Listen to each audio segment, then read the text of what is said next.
All right, welcome everyone. Welcome to the third Power Platform UX/UI Accessibility or Allies user group event or call. So this is September's call. Of course, we meet on the 11th of every month. And I'll just get started with some ground rules and what we're about, and then we can move on to the sessions. So as we're a Microsoft community, we follow the Microsoft Code of Conduct. So you can read through all of that if you want. Probably you don't want to, but if you do want to take it, maybe take a screenshot and you can read through it later. But essentially, we're trying to create a safe space for everyone. We want to be friendly and welcoming. And if you do have any issues, please get in touch with either myself, Kat, Anya, or with Microsoft themselves. So as I was saying, we want to be welcoming, we want to be respectful, we want a diverse community, and we want to be considerate and empathetic. We're happy for you to express your viewpoints. So initially you're going to be on mute, but we will be allowing people to ask questions or to give their viewpoints. It's fine to have differences of opinion, but please be very respectful of everyone else. So yeah, if you want to ask a question, we've got the chat enabled. We've also got a Q&A, and you can also raise your hand when we're allowing questions. And also, we would like to know, what do you want us to cover in future events? So we're obviously covering Power Platform, we're covering user experience, user interface, and accessibility. There's so much to it. Is there something that we haven't done yet that you'd like us to do? Just let us know. Just some housekeeping now. So we're recording this. We'll upload it to YouTube within 24 hours of it completing.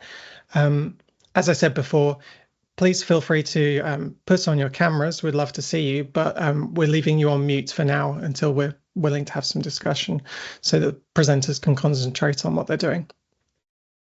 And please use the meeting reactions. So let us know what you're enjoying, what you love, what's funny, what's good. Use those reactions. I just wanted to make a note or mention about the call for speakers. So we do want more speakers. We've got the rest of the year booked up, which we're delighted about, and we have sessions in the bank, so to speak, but we want more people to talk. It doesn't matter if you're a new speaker as well, we can help you with that. And we're interested in diverse topics from lots of different types of people. Of course, because it's about accessibility as well, we want people who are interested in accessibility, and we want more on that. So if you would like to speak for us, there's a QR code there. We'll give you links later on as well. You can also go to our link tree later on. That QR code will take you to Sessionize, where you can submit a session. So I'll just ask you a few questions.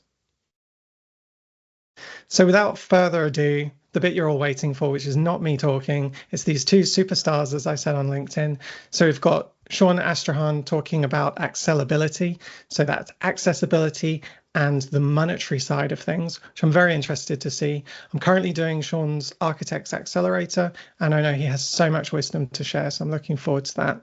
And of course, the woman who needs no introduction, Dona, Sarkar, and she's going to be talking about Rage Against the Machine learning, which is basically to do with AI, fears and thoughts about AI. I don't quite know the exact contents of this, so I'm really excited to find out. So yeah, Sean, if you'd like to take it away, and we'll get started. Awesome. Thank you for that wonderful introduction, Charles. I'm going to get my screen shared up here. So I'm here to talk about, in terms of accessibility, by no means an expert.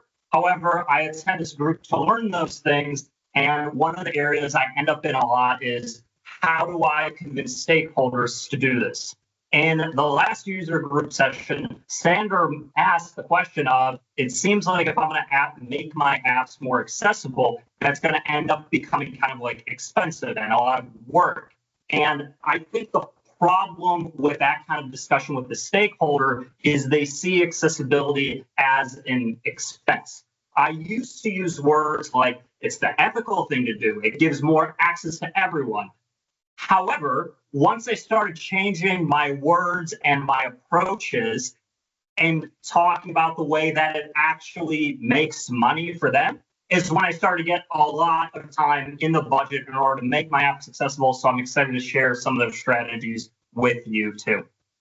So the first demo we have here is, let's jump into Canvas apps here. And before we do that, I have not given an intro about myself. because I only have 15 minutes, so I need to keep going.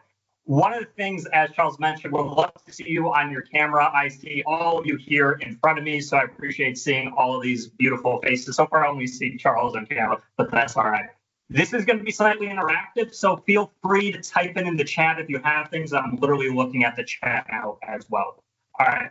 Thanks, Sasha, for joining us. All right, let me show you here what's going on. So I have this app that you're all should be judging me about because of how disgusting it is, but that's not the point. So what we're going to do here is I have a simple question for you. I have this little road I made. And what I'm going to do is I'm going to go through this road and I'm going to try to click on all of these fields. But here's the ticket. I cannot get my mouse to move outside of the road. It has to be in the road the whole time. If I do this, I break the rules. Looks better than most of my apps. Craig, that's funny. So here's my question for you. In the chat, how many seconds do you think it will take me to start from this road and go all the way to the end of the road and hit all of the fields? All right, just put how many seconds do you think it'll take me? No guesses yet? All right, 20. All right, that's fair. We got 12, 30, 33, 30. Okay, it's your turn. Good to see you again.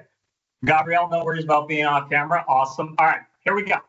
And let's see, Charles, can you do a timer for me? Just, you can do it in your head. Don't overthink it. All right, can you give me a ready, set, go? Okay, ready, set, go. 1, 1,000, 2, 1,000, 3, 1,000, 4, 1,000, 5, 1,006. And then, of course, that thing clicked out. Hold on, we were here. And then we are now done. So I think that was less than 2 seconds. So did I just trick you there? What was the point? No. What I'm showing you here, yes, you've been hoodwinked. What I'm showing you here is I made this app. So now, as you saw me using tabs to go through it, I can also do reverse tabs and go backwards. I am now able to use this app without using a mouse because I built it in an accessible nature. So if I make the argument of, oh, now people who don't have a mouse can use this, that's not going to really convince stakeholders in my experience. However, if I could say, now I can make this app easier to fill out, we can fill out more forms, we cut down the time from, some people guess, 15, 20 seconds down to 3. So if we shrink our time that much, how many more forms can we fill out? And what is the monetary value of filling out a form really quickly? Now I'm getting the stakeholders' attention. Now I'm starting to be able to like convince them that, oh, this isn't just about ethics, which it is for me, but it also makes money for them. Now, the next point of this is how do you actually do this? Because it's actually changed since the last time I did it. So if I go into the actual Canvas apps here, I learned it originally. If you click into one of these fields and then you scroll to the bottom, you get something called a tab index in the bottom right. What I learned is that apparently from the last time I submitted an accessibility check is that's totally retired. So that's not the way it's done anymore. Fortunately, Canvas apps is very, very smart. Depending on what order you put your fields in, it will always honor top left of the screen going to the right, and it assumes you want it in that order. So me, without even having to do anything, it's already following this Dataverse order, or sorry, it's following the order of the fields, which is very convenient. However, I might be in a situation like this. Now let's look very closely here. If I hit tab, what you expect to see visually is I'm going to go from this first one to the second to the third to the fourth. That is what Canvas apps will do for me automatically. So if I hit tab, tab, tab, it did it in order. Great. But what if, for whatever reason, it's actually better for my users to go first here, second here, third here, and fourth here. So I'm going out of order, and I need that on purpose. Well, how would I do that? Because I'm not supposed to use the tab index. If I'm in this situation, what I can do is I come up here, and then if we look closely at my other screen, beautiful, you'll notice that there is this container, okay? So this one field right here lives in a container. What's awesome is the container is not seen, but Canvas app will honor the order of the container. So what I could do is take this little container and then move it up here.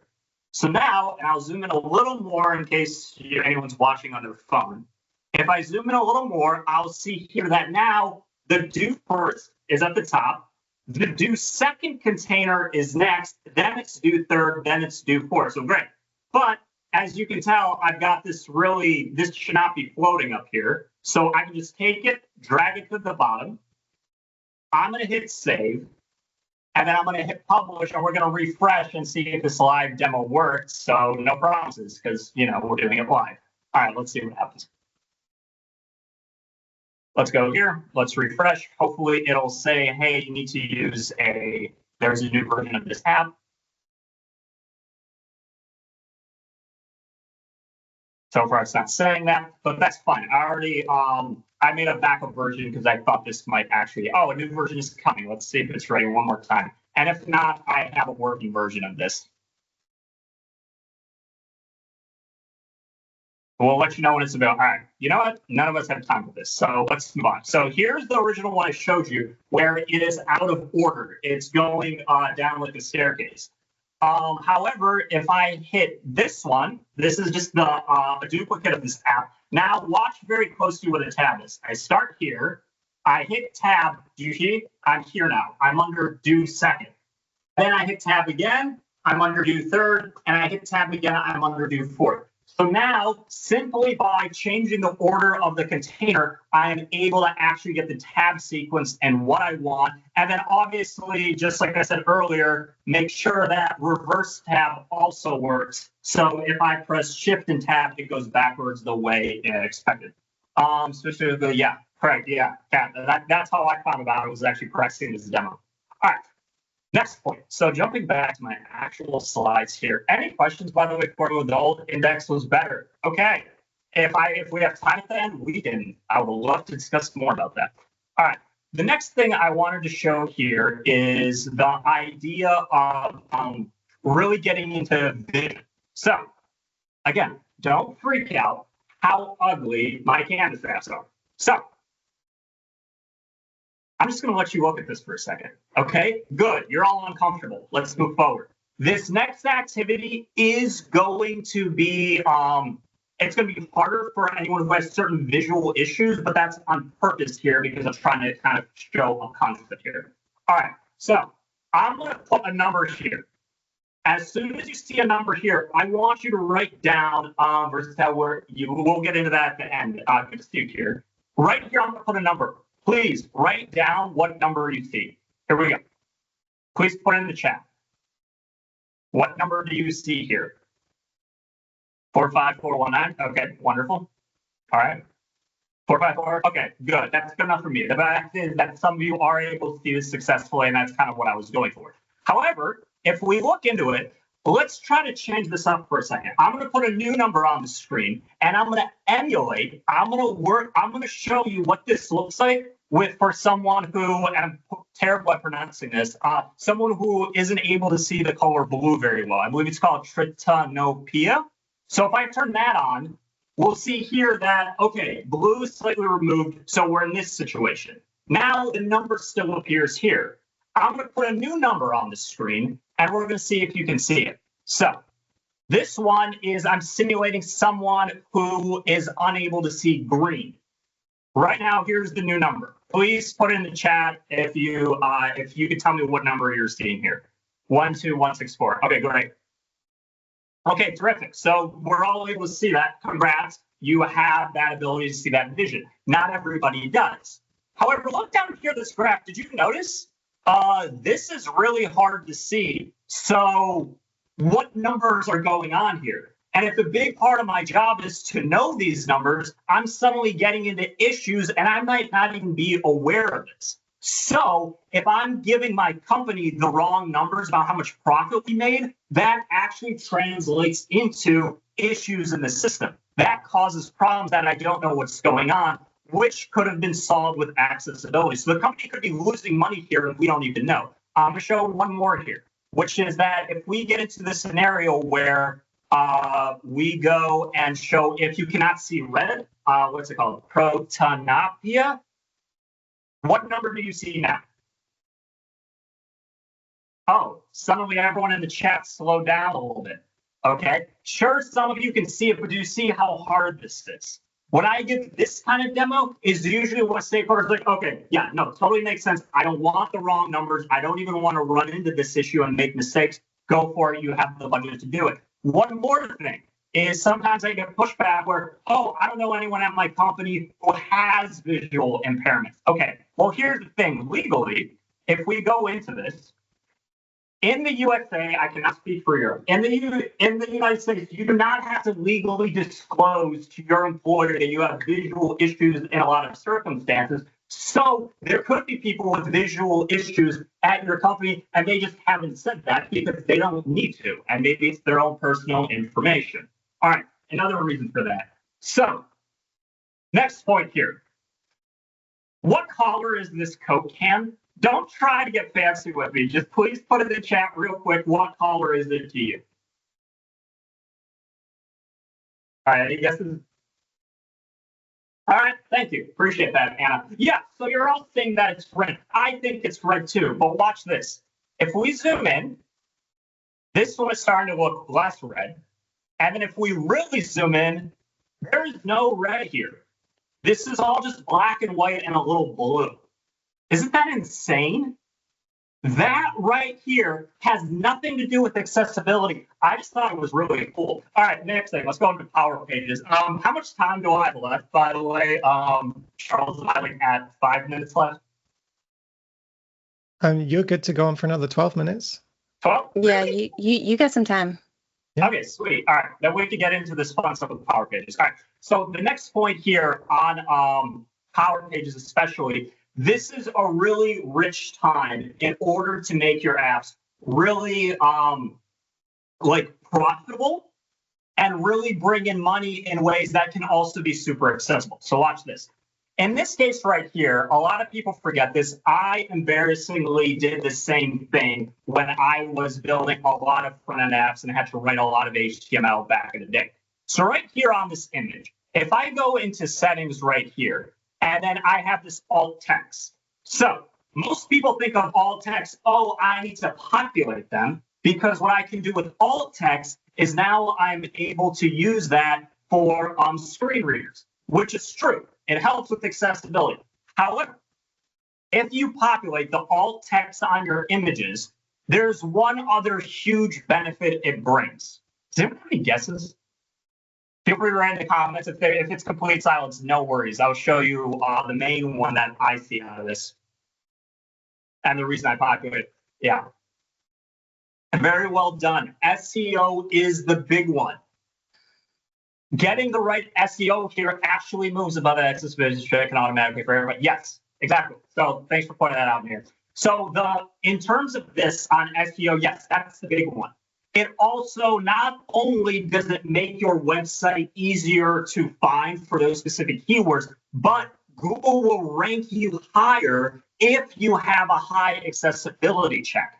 Also things like load times, but that has usually less to do with accessibility. However, alt image text aren't just helpful for an accessibility standpoint, they also help in SEO and key ranking. So in that sense, or keyword ranking, and for that sense, obviously you can convince your stakeholders on that. But here's the thing. Let's look closely at this. This alt text says waves. Now, this example right here is an adventure outdoors company, okay? And this image right here says waves. Is that really the best word for this? So in here, I wouldn't say that waves is necessarily, I'm gonna see what's going on here. It's a person surfing. So what you can do typically is if you go into edit code and you go into here, you can start editing the alt text in here, and then you could solve this. Or you could just go into really easily just on the front and come here and put in like surfing, whatever you want. However, because we have AI, this could help us out a lot. If you've ever used Power Pages, the extension for Copilot and Visual Studio Code, you can edit all right here. And besides editing here in your local environment, you get some other benefits as well. So if we go here and I find my image tag, which is right here, and then I select all that, there are very cool AI tools I can use. So if I hop in here, if this demo works, right here I have Copilot enabled for Power Pages. So what I can do here, and by the way, if you're arguing Copilot Power Pages versus GitHub Copilot, that's a conversation I would love to have with you and hear your opinions. But anyways, I can go in here and say, fix the alt tag so it reflects the image, I don't know, URL better. And then I can, well, of course, I can't press the enter button. I have to actually go in here and, great, so it's paused. Live demos are fun. All right, hold on. We'll see if this starts working again. All right, we're gonna try it again. Fix this alt tag so it matches the image URL better. And then if I can paste it and I do that, now if Copilot is working with me right now, it's going to go generate a more proper alt tag for this. So I don't have to sit here and cherry pick this. Now I passed in one line of code. And so, all right, you have to work with it to get it to actually output a better HTML here for you. But luckily, I've done this already before. So if we scroll to the top, it usually can spit out the right HTML you actually want. And then, yeah, see, person surfing source. And if we go to alt, there's ways. Here's where it would have actually fixed it. So in this case, what you can do is pass in your HTML into Copilot. It can actually do a lot of this for you. So then when you come in here, and then what you'll see is, all right, so I had it as surfing. Then I want this to be, ideally, if I pasted it, person surfing. And then I went over here, and then lastly, book a trip with us. And just to show you that update, I put 3 exclamation points. I can just then go into here, and then I can push my changes back up to Power Pages. And then ideally, if this works, it's connected, it's going through it. And all I'm saying is this could all do it for me. So what I tell stakeholders is that I can actually use AI to do a lot of this work for me. And so it's not going to be as much of, it's not going to take as much time as it used to in the past, even more reason to push for accessibility. So now I've pushed this up. Let's go see if this actually works. So I'm going to go refresh this right here.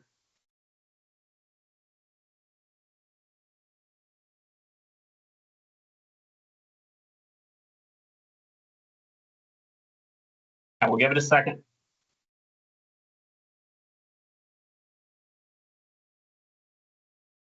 And we'll see if it appeared right here. And ideally, if this demo went nicely. The last thing I'll also point out while this is loading, right here, unfortunately, what I've noticed with this Copilot assistant, it's pretty good at generating content. But the demo that I would just show here, it does not work as, it cannot do that pretty much in here. It can't affect your code the same way. That's why I use the Power Pages Copilot.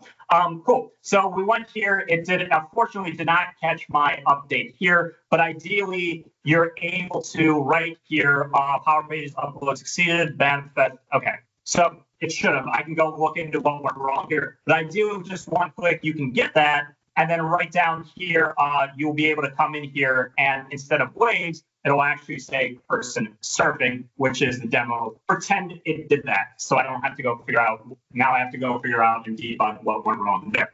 But yeah, so those were kind of some of the final things I want to talk about. And then the last one is here. Let me pull it up, is cool.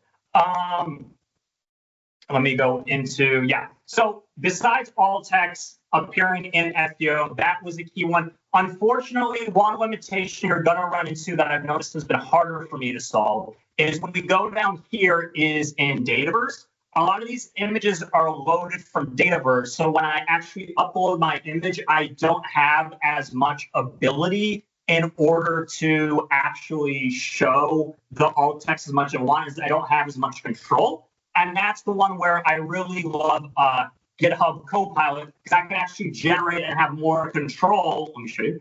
I can have more control over the rendered HTML, and it gives me more possibilities of how I want to show my alt text and how I can use Bootstrap for that. So just because you're using Dataverse does not mean that you're limited to not being able to control the alt text. Awesome. So any questions before I kind of wrap up here?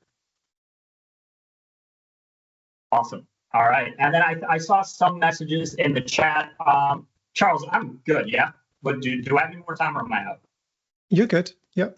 Okay, cool. So let me just do one final slide and then I'll address some of the questions I saw in the chat real fast. Cool. So last thing about me, I'm Sean. I run the Architects Accelerator, which very, very grateful that Anna and Charles have been in it. If you're interested in that, please let me know. Otherwise, big thank you to this user group. As you can tell from how gross my canvas stats are, I learned a lot about UI and accessibility here to get even better at that. So big thanks there. And then, yeah, Charles, that's it for me. Otherwise, I'm just going to address some of the questions in the comments. All right. Thank you very much, Sean. That was awesome, Sean. My eyes burned a little, but that was fantastic. It definitely highlights the issues. So yeah, great job. All right, Donna, are you ready? Be on mute. Yeah. Sean, that was incredible. I've seen a lot of accessibility presentations. I've done a lot of them. That was up there, like top 2 in the world. That was spectacular. I wish I'd given a talk like that once. That was great. I loved it. I loved how you built the app in real time, showed how to make it accessible by design, because we say it, right? We say it all the time, like you should be making things accessible by design, but no one actually stands up and shows how to do it. That was really good. You should keep giving this talk accessibly.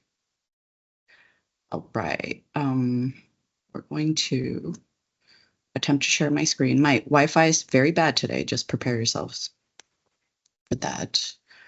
And organizer type person, can you see this cover slide? We got it's all good, yeah. All right. Okay. So today we're going to talk about one of my favorite topics, but also one that causes me extreme concern. Okay, because first of all, let's have a moment of silence for when we all had normal jobs once upon a time, right? I used to work in accessibility, November 30th, 2022. Last time any of us had normal jobs. And then this product called ChatGPT arrived on the scene, and it was never supposed to be some big production release to the world. It was supposed to be a research project for AI researchers. But everyone, the media glommed onto it, and suddenly your grandma is using it, right? This was happening during our holiday, American Thanksgiving, and I knew that this product is going to reach lots of people when my dad's like, ChatGPT, I'm using it to ask the weather. I'm like, oh no, right? You know, when parents, and I'm not being ageist, I'm just saying my parents, when they start using something, I'm like, oh no, we better find a way to explain this to people pretty quickly, right? And that was my AI moment. We all have our AI moment where we realize, oh, I better get familiar with this real quick. Mine was very much human driven. It wasn't like, oh, this product can do amazing things. It was very much like, oh no, I'm going to have to explain this to everybody and their godparent for the rest of my life. So I better figure out how to do that pretty quickly. So that was when I started. That's probably when many of you started. But for the last year and a half, this is all we've heard is AI, more AI. It's like, my God, you know, everyone says talk to your kids about drugs because everyone's going to try to sell them drugs. No one ever tried to sell me drugs, but everyone tries to sell me AI. Like everyone, the pushers. I consider myself one of them. We're pushers. The thing I'm so tired of hearing is like AI will take my job or business, right? Because that is nonsense. Many reasons, mainly that our job or business is not one thing that we just do and AI can come along and replace it. Because this is like, I've been a dev, C++ dev for 25 years. And do you know the number of things that have taken my job, air quotes? It was outsourcing, then it was automation, then it was low code. It was all y'all low code people who are going to take my job. Somehow I'm still doing C++ coding for an operating system 25 years later. So if none of y'all have managed to take my job, AI continues to not take my job. The phrase that's more annoying, though, is a person with AI will take my job. And this is an annoying statement because we are all a person with AI. Every single one of us have already used AI. whether we on purpose typed into the chat GBT box, if you ask my dad, or not, every single one of us has used autocomplete, spell check, facial recognition in pictures, etc. It's happened to us already. And AI is going to get more and more integrated into the products and tools we use every day.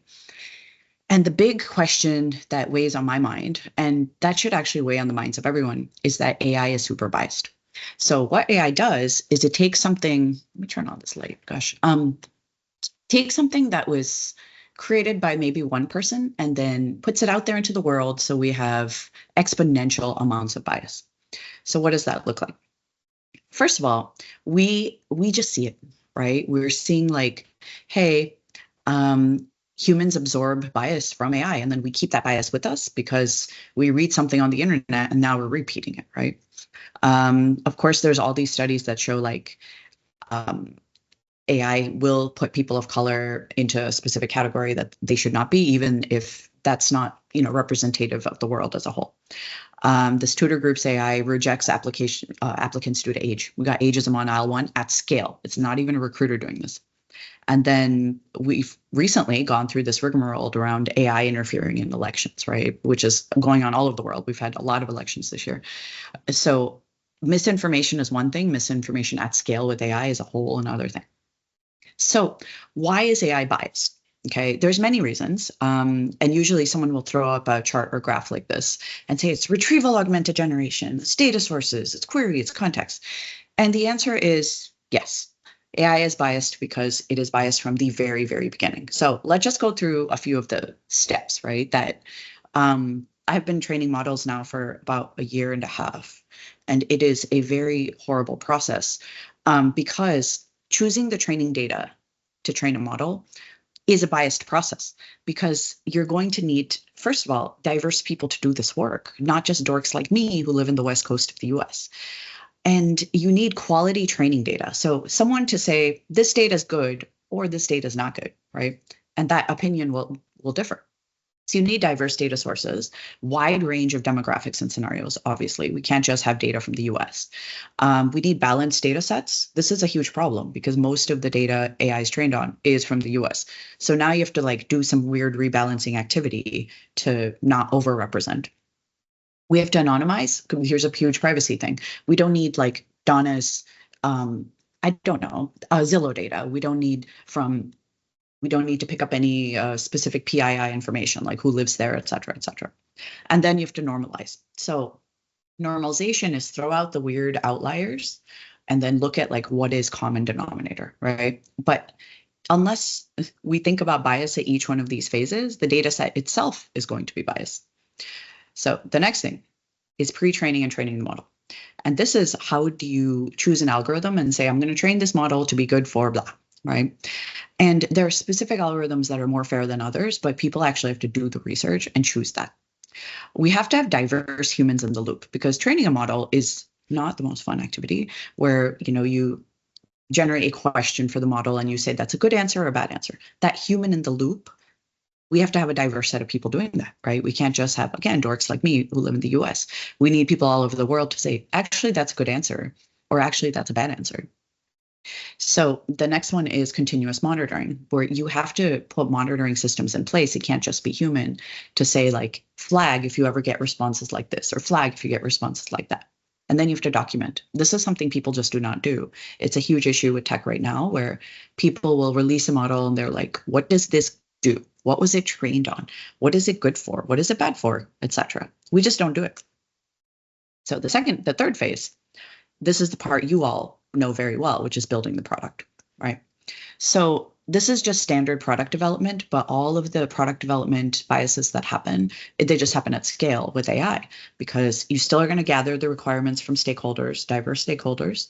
You're going to practice inclusive design, which, Sean just did a beautiful talk on. And you need to make sure that your AI model and parameters match the audience, right? So if you're building a product for visually impaired or blind people, make sure that the visual representation of things is accurate, that the tagging on them is accurate, because they're not going to be able to know. So this is your Be My Eyes app, right? The visual representation needed was like significantly different than just a standard OpenAI model, which I have a good story for you about that. Then the system prompt. So what do you put into the AI product to say, like, only answer questions about restaurants, right? So I'm building a restaurant AI. I would say only answer questions about food, hours, etc. Do not answer questions about poison, etc. And then testing the product with the stakeholders, getting it into their hands and saying, is this actually doing the thing that you wanted it to? The next part, this is the retrieval augmented generation fine-tuning thing that you hear a lot about. What this means is that we have said, okay, here's a base model. It doesn't really represent the needs of my business. I need to layer on more data and use that to prioritize answers, right? Prioritize answers and responses. So that this process is called retrieval augmented generation. Fine tuning is where you actually are a data scientist. You are going to like open up the model, integrate your data in there, and retrain it. You have to go back to step one. So that's more of a data science activity. Retrieval augmented generation is like prioritize this data source. Let me point to like a file or a SharePoint or whatever it is. So the Be My Eyes story is really interesting because it's Be My Eyes, which is a app for visually impaired blind people. I think many of you are volunteers actually, where someone who's blind can call a service or text a service and they'll say, hey, I'm going to point my camera to something, carton of milk, a thing that arrived in the mail. Can someone be my eyes and tell me what it is? Now, it's a very, very cool business, but you are reliant on volunteers who are going to pick up the phone and answer the question at this time. Used to be. But Be My Eyes recently partnered with Microsoft and OpenAI to say, we have a huge data set from all of the pictures that blind people have taken over the last many years. And they're not just random pictures. They're things that blind people are important to have eyes on. So this is like potentially expired food, things that come in the mail, things that when blind people live alone, which we know a lot of blind people live alone, there's so many things that are just repeated things that are really, really important. So what we all did collectively was we took GPT-4, which is a good model, and layered on Be My Eyes' data set. So we fine-tuned GPT-4 with Be My Eyes' data set and made a version of the Be My Eyes app that uses GPT-4, but prioritizing the data from blind people. This caused a much better experience because it is shifting some of the bias to actually work in favor of blind people and be a lot more focused on a very specific use case. So this to me was one of the better cases I've seen for AI done well for a marginalized group. So how do you do this? First, you need the targeted data. Fine-tune the model using a very curated data set to solve a specific problem. Bias correction. So, like don't bias too much on blind people in the US, bias also, or whatever, balance a bit better with people outside the US. There's contextual relevance. So it's like, hey, this is going to be used for the home mostly, etc. And then diverse knowledge sources. So these are it's not news for you, but actually going through the process was really interesting because I realized the control over this is in our hands, right? We kind of throw our hands up in disarray and say, oh, AI is biased. What should we do? Turns out there's a lot and depends on which layer of this cake that you're playing in, right? Fifth one is called red teaming. And I know I talk about this a lot. We are all going to be red teamers, honestly, which is saying, is this AI doing what it's supposed to be? That's all. It's a very fancy term, but it's like test your product. It's important to have a diverse red teaming network. So if you're building a product and you want people from all walks of life to actually use it and say, these are good answers, these are bad answers, it's a good product, it's a bad product. A/B testing, like various versions of the model to say with a set of scenarios and say, this is good, this is bad. We do this in the Microsoft products, like the Office products, saying like which version of the model is best for which scenario in Word, right? Summarizing a document, very different than creating a new document. So different versions of the model, different calls, etc. And then simulating environments. Like if we're going to simulate environments, you all know this who do UX work, make sure it represents a real world diversity and complexity rather than like a lab environment, which is very pristine, is not going to represent your audience. And then over moderation. So over moderation is such a question where people are like, oh, you're over moderating by not giving me answers about poison in my restaurant AI. I say, I'd rather go with that, right? So there's really three ways to do it. One is you don't moderate at all. You give everyone whatever answer. That is not responsible AI, because most enterprises are not going to like that. Then there's the kind of just block the query, say, I'm not going to answer that. Done. And then the third one is over moderating and trying to give an ethics lesson, right? And saying, no, I'm not going to give you a recipe for poison. And by the way, do you know poison is really bad for you? You must be a bad person. Go see a therapist. We don't need an ethics lesson, right? All depends on what you want to do and what your business values are, but they should line up with what your AI does. So the sixth thing I want to talk about, and this part everyone forgets, is teaching people to use. This AI adoption driver is going to be such a role. I'm already seeing it. They're already called like all kinds of things: AI adoption driver, AI transformation officer, AI strategy officer. It is going to be a mandatory role. Microsoft literally just stole the CEO of Avanade to do this for us.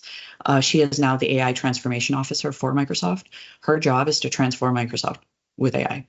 Because some groups have done it. They've done a really good job. Like our Microsoft finance team, this was their adoption program. Spectacular, spectacular program. But some of the other orgs haven't done it yet. So we now have an AI transformation officer. All of you will get one as well. All of you probably have to do it because you're good at humaning. But when you are choosing the people who teach people to use, you want to choose diverse adoption drivers by role, right? You don't just want one person, say a finance person, to drive for the whole company. You need people who know about each of the various areas. Like you need someone who knows about finance, legal, HR, et cetera, especially by country. That matters because HR in Sweden, very different than HR in our Kenya office, different than HR in Redmond. Scenario lists and prompt libraries, like creating very specific ones for your industry, for your people, very important. And then weekly teaching. Rather than doing a humongous AI training, having like a weekly 30-minute prompt session is the thing that seems to work. And then having demo days, encourage the team to have demos. And this one has to be a top-down thing where leaders have to show up and say, I want to see your cool AI demo of the week. Here's mine. Leaders have to model coach care, lead the way on this. So we have a lot of bias, right? We know this. And you might be like, that's nice. I don't care. What does it have to do with me? It has everything to do with you. It has everything to do with you. CEOs think there's a skills gap, but this stuff is not actual rocket science. And out of all the things I worked in tech, this one feels the most complicated because it's non-deterministic. You get different answers, but it's also the most straightforward because you're not dealing with some weird version of computer science that none of us can wrap our heads around, like holograms. I worked on holograms. Ugh, that was hard, computer science-wise. This one is computer science-wise hard at the model level, not at the app usage level. So all of you can do the thing. You learn, innovate, teach. And I would love for all of you to become the AI power user at work, okay? So what is AI power user? This is the person who is defining how AI looks for their role. And one thing that is very interesting to me are the people who say AI is completely useless and totally stupid and will never, ever, ever help me in my job are usually the best power user. Because I say, I know that it's stupid because people like me are defining how it should be used for people like you. I do not know how a UX designer uses AI. I'm not a UX designer, nor should I be. You see my amazing PowerPoints. But a UX designer saying, you know what? I'm going to research, try new prompts. I'm going to regularly experiment with using AI to solve different problems. I'm going to use it to like read this document, make this thing, et cetera, refine this. They're going to be the AI power user. They're going to say, here are the scenarios that it's really good for, not just AI is no good for these things, which is the space we're in right now. People are like over here saying, oh, AI is the best thing since, cheesecake and rosés and French fries over here. And then you've got people saying, oh, no, it's the stupidest thing ever. It's going to go away. Neither of these are true. The truth is squarely in the middle, where AI is not going anywhere because it hasn't gone anywhere since 1957, whenever. But it is going to get more and more integrated into our tools, right? All of our spell checky tools are all going to get generative AI in them. So this is one of the best things you can be doing is just start using it so you can be the leader in the space. You don't need some rando to come in and tell you how AI should be used in your space. You all are experts. You should be the rando, right? You should be the rando.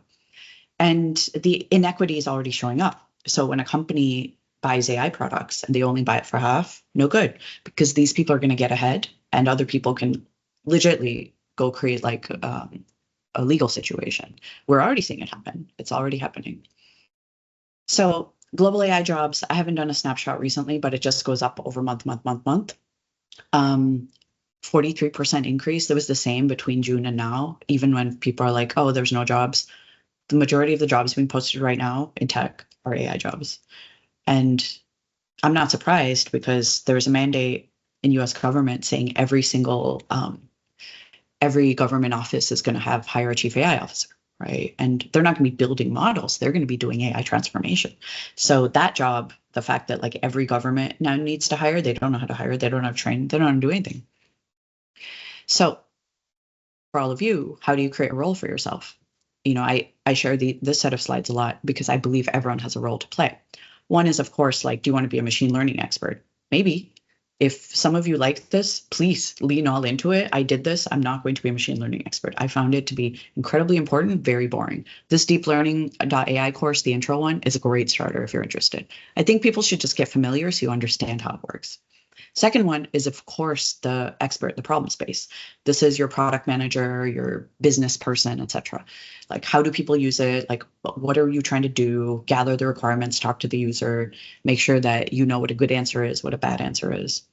Third one is, of course, the data person. If you're a data person, good job studying the right thing. Okay, I'll tell you, good job studying the right thing. I'm having to become a data person in this AI verse. It's the core, the bread, the butter, the baseline, the everything. Without good data, there is no AI. And then there's, of course, the product developer, right? So this is majority of you on the call, me too, people who make the thing. And you are going to do product development pretty much the same, except you just have to understand how AI works and how it can influence your product in a good or bad way. And then, of course, there's your red teamers, the validators, the IT admin, the tester, insider, all these roles.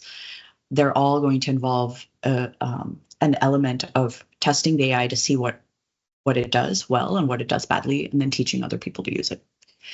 So the question, final question, what is step one? I've given you way too much information that you did not ask for.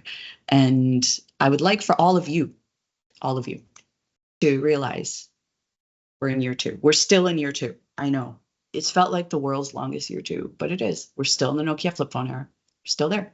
We started off the car phone era with AI a long time ago. We're still in the Nokia flip phone era because iPhone didn't become useful until we had people building stuff on it.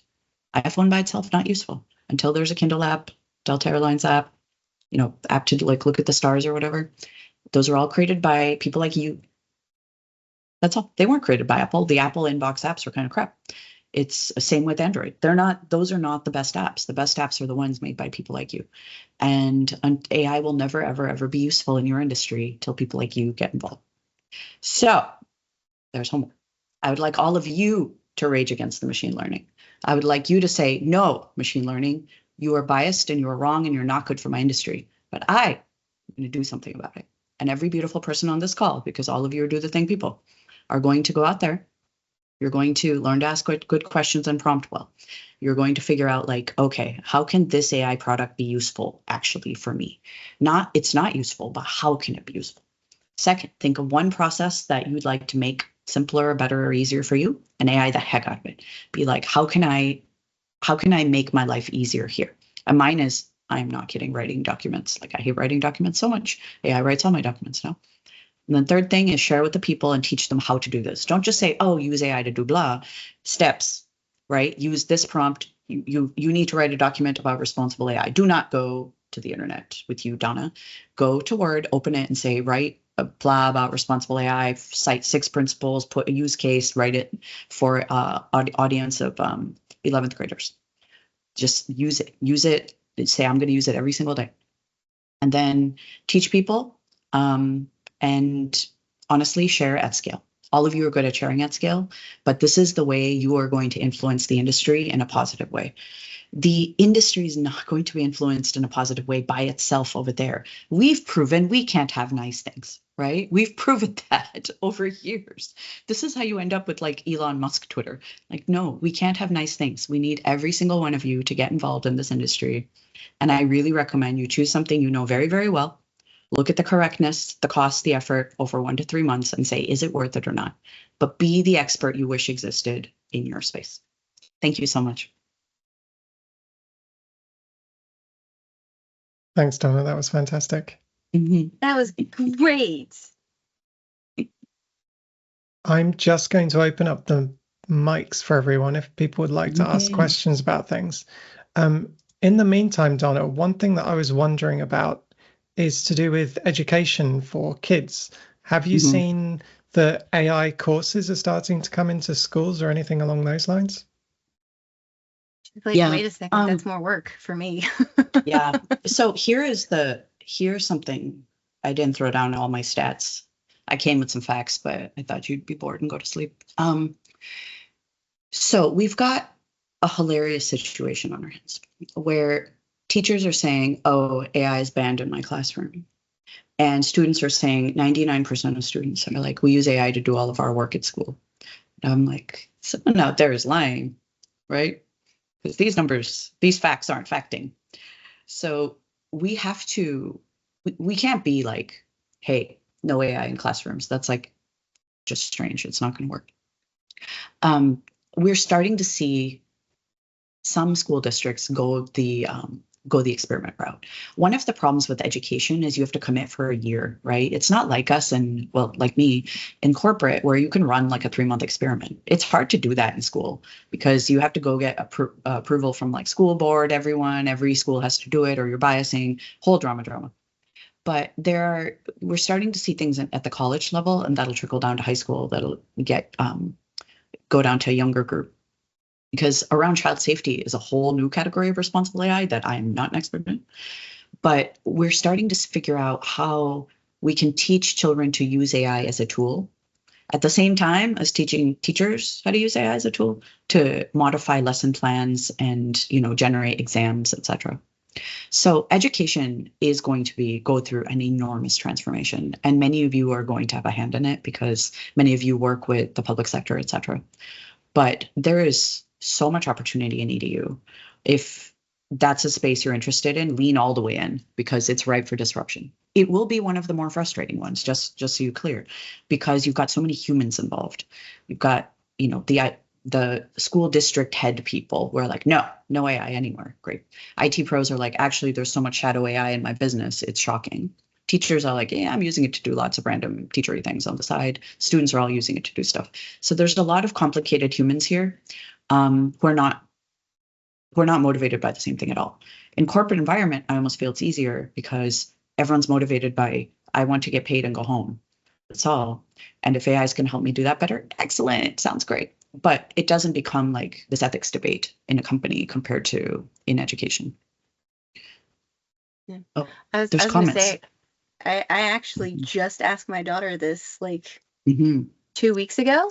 Yeah. Because she was talking about how she's got to be putting this presentation together in PowerPoint and why we spent like an hour on transitions. And I was like, child, this is like my bread and butter. Like, come on. Like, we're doing animations. We're doing fun things. I was like, why aren't you using AI?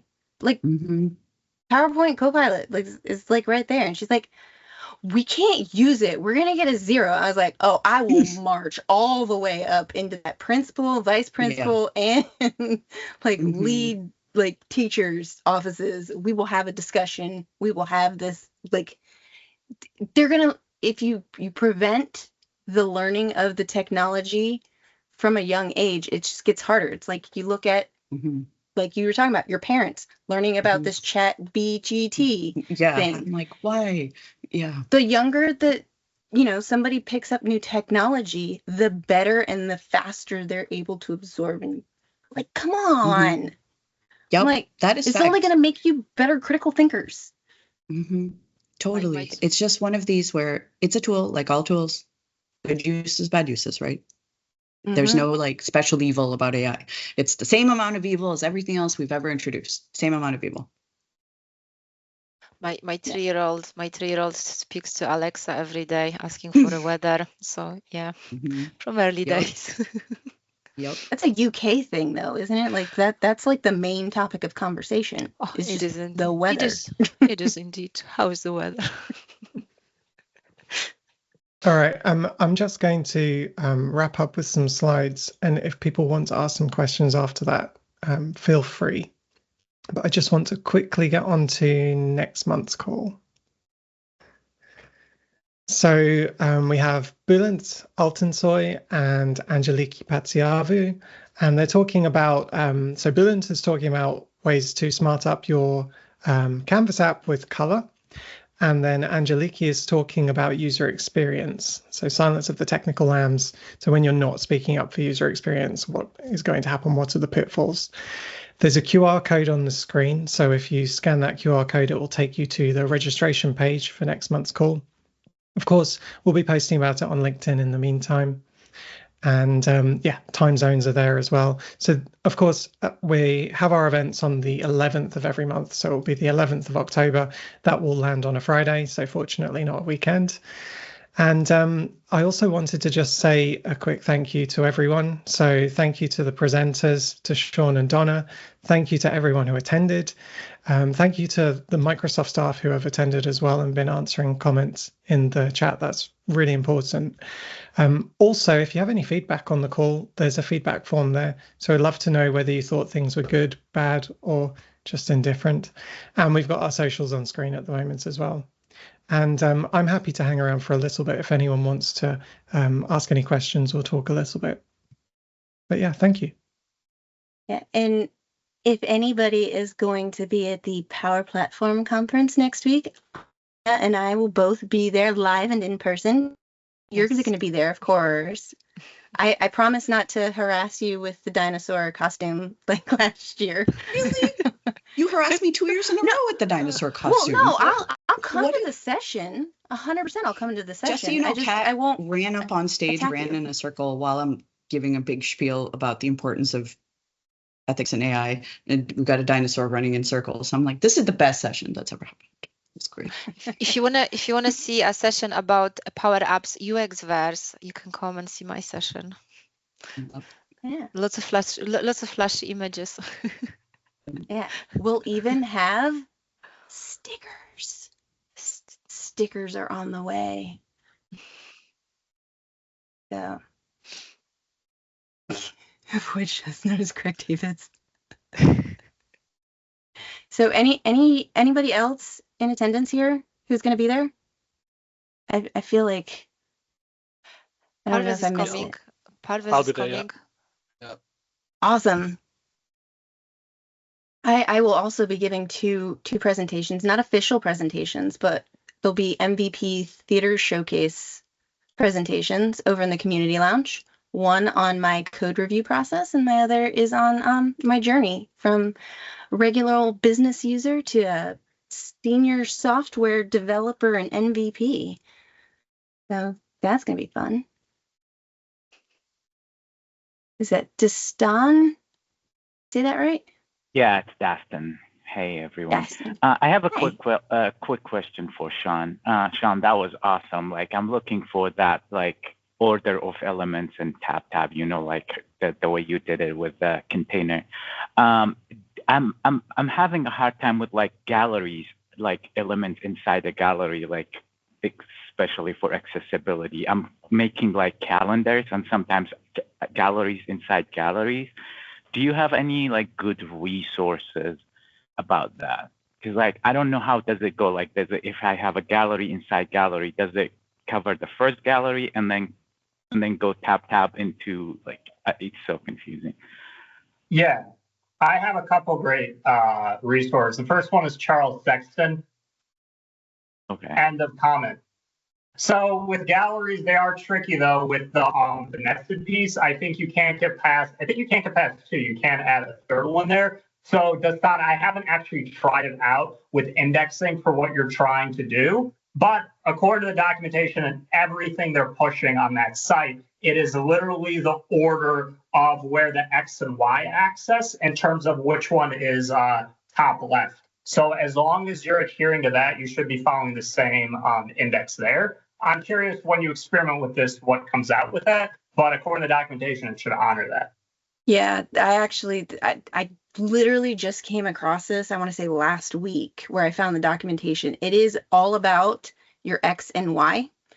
And also, if your controls are shifting on screen dynamically based on values or inputs, it is always going to still rely on the original rendered location of that control.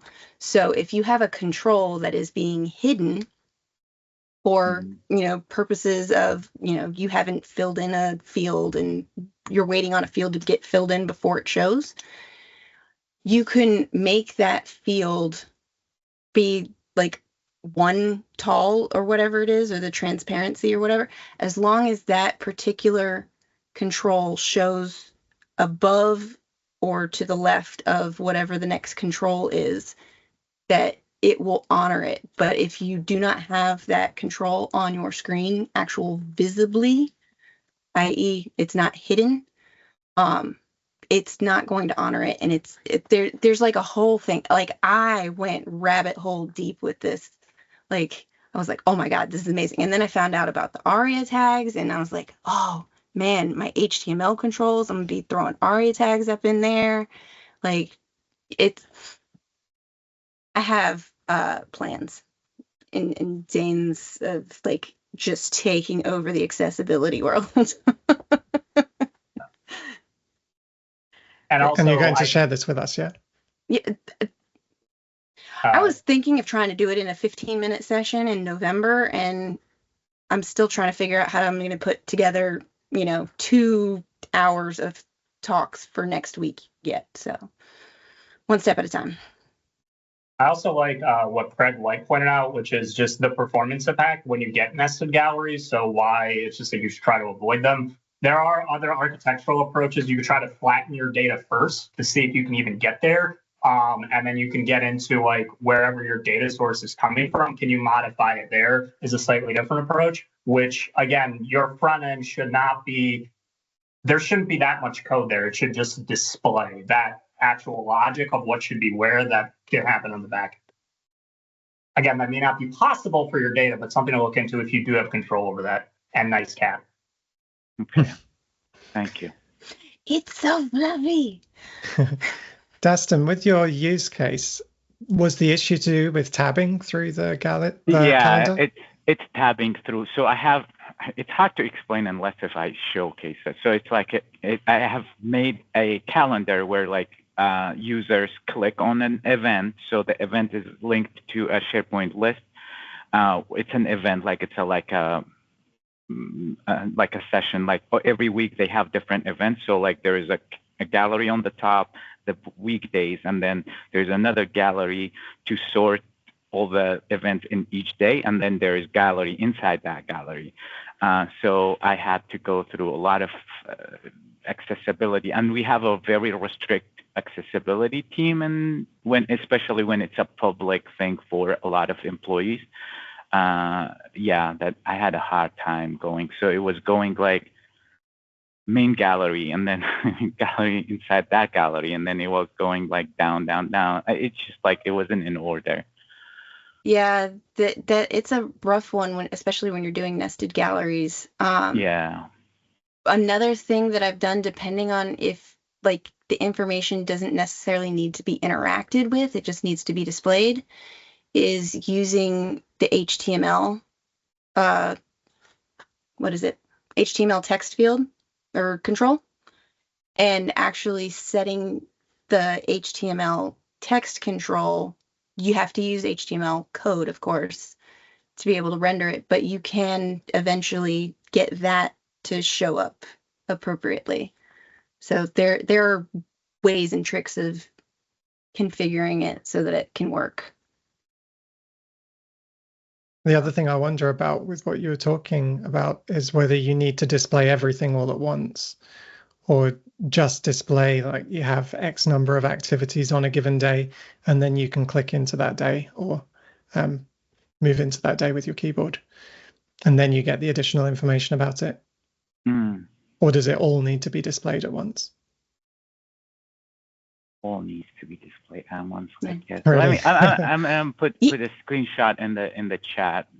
What does it look like? It's just and there's the potential too that this gets outside of the low code. Like this is the limits of what low code is or what low code has available, and you could potentially be looking at PCF control.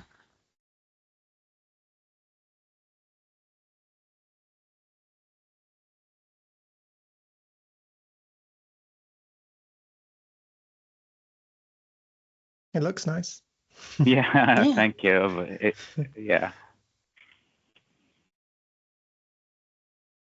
So the way that your galleries work is that they go through the days first and then the activities. Yeah. So right now, the way it works, I believe it goes like well, even like the links on the left hand side are it's a gallery. So it goes. I think it goes through that, and then it goes through the upper gallery, which it reads like Monday, Tuesday, Wednesday, Thursday, and then it goes through there. There is a nested gallery in the main page. Like, so there is a gallery and there is a gallery inside each. Like there's multiple, a gallery inside that gallery that categorizes those based on their dates. So like on Monday, 12 to 12:15, and then go on. So the way it goes right now, it goes to the main gallery, I believe, and then yeah, it's kind of confusing. You get lost. Yeah. So when you're tabbing through, does it do rows first and then columns? Yes. But you want a user to be able to tab through column by column. Yeah. That could be achieved. It could be. I'm thinking like with what Sean, I just have ideas. What you demoed, like I'm just like, if I put some hidden containers, do something, I don't know, like just ideas were coming to me when you were doing that. We've got Nir with his hand up. Nir, can you come off mute? Yeah. Yeah. Hey everyone. Hi. Sorry, I'm taking this call in my kids' school parking lot, so I cannot turn on my camera. But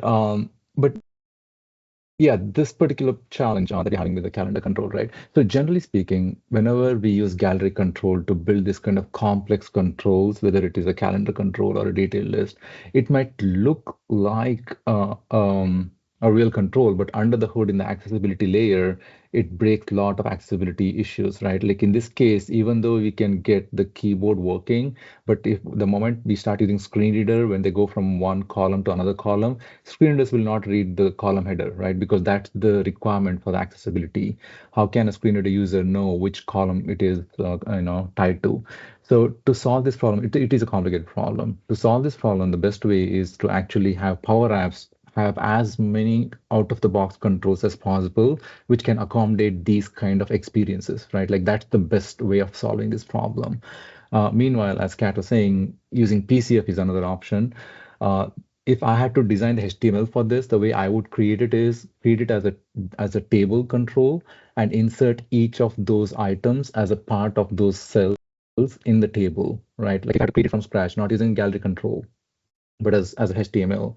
So in that way, a screen reader user knows that it is a semantic table. There is a column associated for each of them, and then they can use all these kind of different navigation models. There are advanced screen reader table navigation commands. They can go to, they can say, I want to go to column 3, which is Wednesday, and row 4, right? Like there are those advanced commands that they can do, and that is the way this has to be done purely from accessibility standpoint.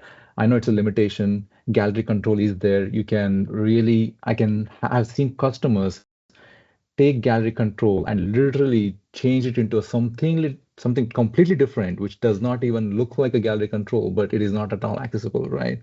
So yeah, that's the limitation we have. Again, our goal is to have as much out-of-the-box controls as possible where these things are possible.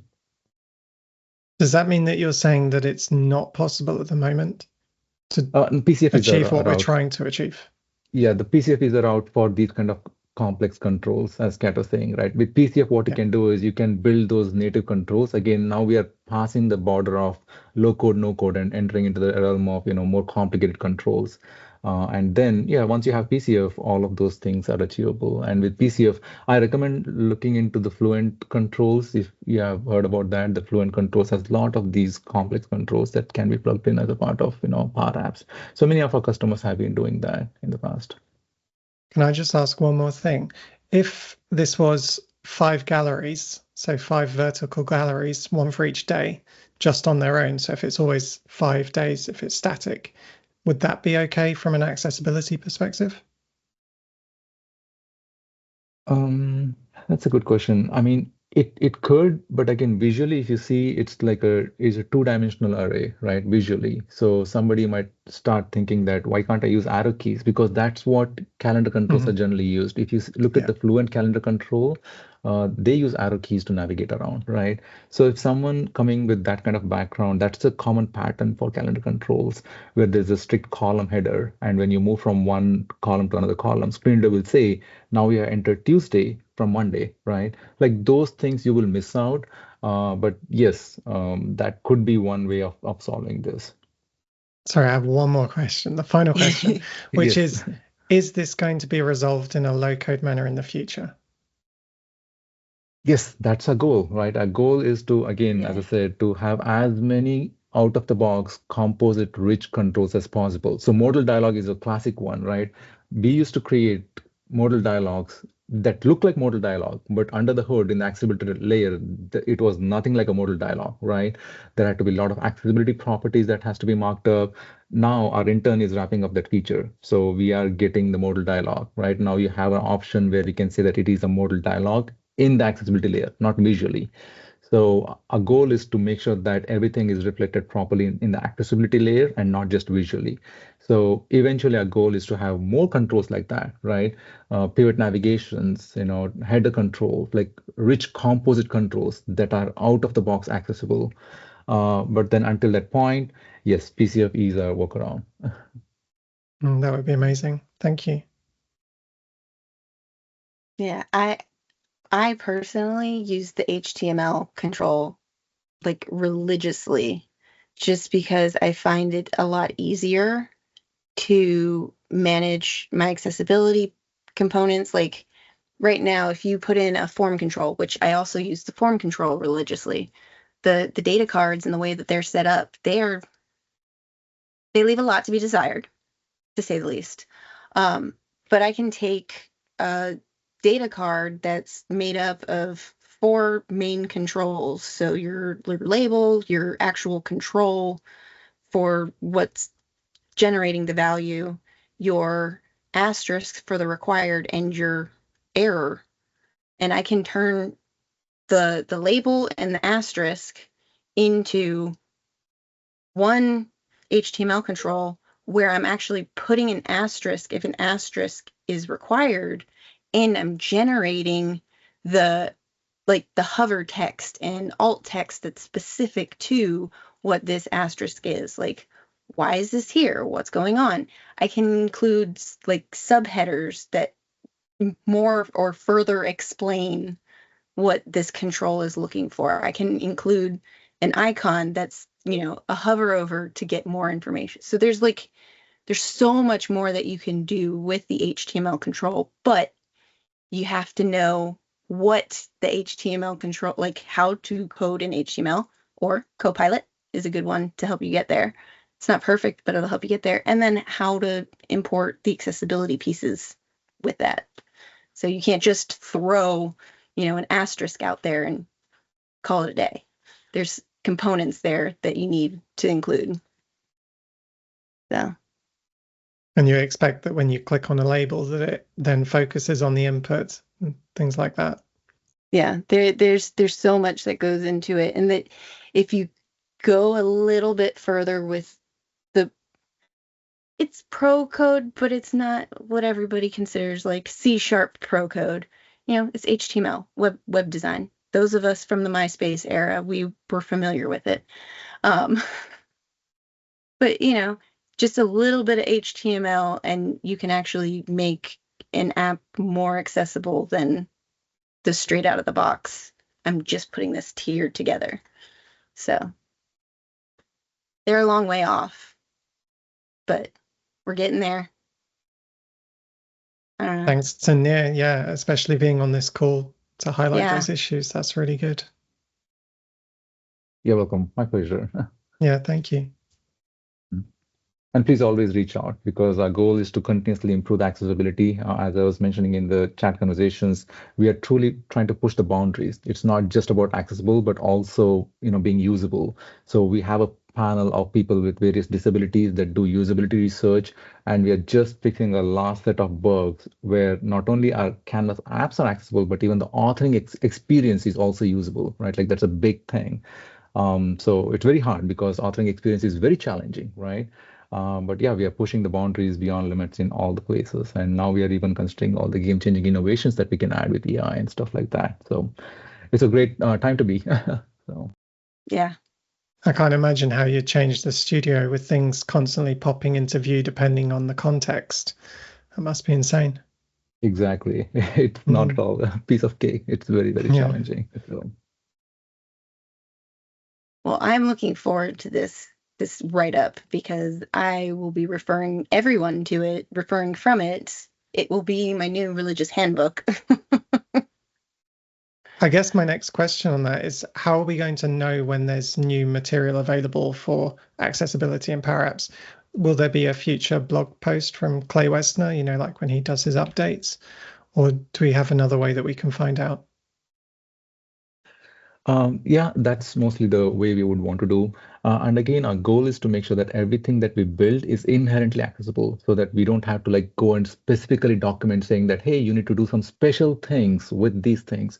The only things that we might want to document is, like, for example, we are adding a keyboard shortcut to jump between multiple panels very quickly, right? Like that's something that came back strongly in the user research. So those are the things we want to document. But otherwise, the goal is that the product should speak for itself, in the sense that screen readers should be very easy and very intuitive to use across the board. You have the right accessibility markup added everywhere. All these UI transitions are very tight knit in terms of focus management and things like that. But yeah, so that's the kind of big deal for us. Thanks. I'm excited to see what happens. Looking forward to that now. Thank you. All right, I think we should wrap up now. 20 minutes past. Probably. Everyone's probably a bit tired of all this now. I mean, I would love to sit here and talk about this for the next 3 hours, but people got other things to do. Yeah. So yeah, thank you very much to everyone who remained on. I hope you learned something from it as well. And yeah, it's been amazing to have Microsoft here. That's so cool. Yeah. 100%. And thanks once again, Sean. Thank you, everyone. All right, take care, everybody. Cheers, See you soon. you. Thanks all. Thank you. Bye. Bye.